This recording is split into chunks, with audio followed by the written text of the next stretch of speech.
Hello dear students, आज हम आपको एक डिफरेंस बताएंगे ईच और एवरी का।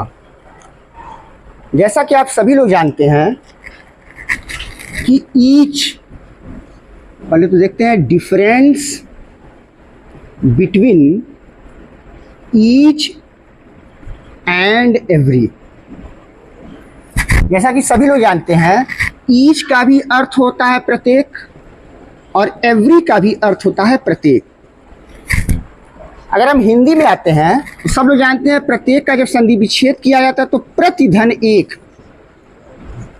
सभी लोगों को पता है। हिंदी भी मजबूत रखना चाहिए। हम तो बार बार सभी विद्यार्थियों को कहते हैं कि अगर आगे जाना है एक विषय पे फोकस करने से आप आगे नहीं बढ़ पाएंगे।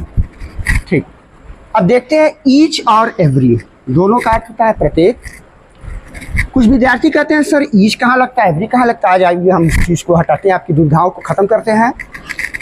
अगर किसी जगह पर या किसी स्थान पर मान लीजिए दो लोग हैं तो उन दोनों लोगों के लिए हमें ईच का प्रयोग करना है, ध्यान दीजिएगा। और वहीं पर अगर दो से ज़्यादा आ गए वहाँ हमें ईच के स्थान पर एवरी का प्रयोग करना है। अब इसको एग्जाम्पल के तौर पे समझा जाए। अगर मान लेते हैं किसी क्लास में दो ही बच्चे बैठे हैं, मात्र दो बच्चे बैठे हैं, भाई इंटरवल हुआ या छुट्टी हो गई या किसी कारण से बैठे हुए हैं दो बच्चे, तो अगर कोई कहता है कि प्रत्येक लड़के खेल रहे हैं, दो ही बच्चे हैं, तो यहाँ पे हम कहेंगे ईच, प्रत्येक विद्यार्थी खेल रहे हैं। ईच स्टूडेंट होगा पहला नंबर। तो इस चीज़ को आप ध्यान रखेंगे।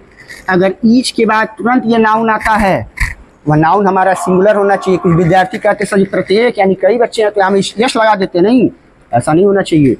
ईच के साथ अगर कोई नाउन आता है तो सिंगुलर होना चाहिए, उसके साथ जब ये सिंगुलर है तो वर्ब भी हमारा सिंगुलर होना चाहिए। Each playing. अब यहाँ पर अगर कोई विद्यार्थी ईच की जगह पे एवरी लगा देता तो गड़बड़ है। क्यों भाई, क्लास में तो दुइया लोग हैं और दोनों लोग खेल रहे हैं आपस में, इसलिए हम यहाँ ईच का प्रयोग करेंगे।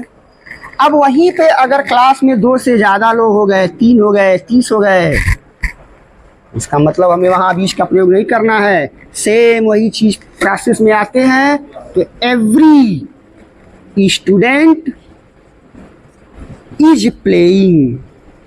अब कोई विद्यार्थी यहाँ पे ईच लगा देता है तो गड़बड़ है, ध्यान दीजिएगा इस चीज़ को।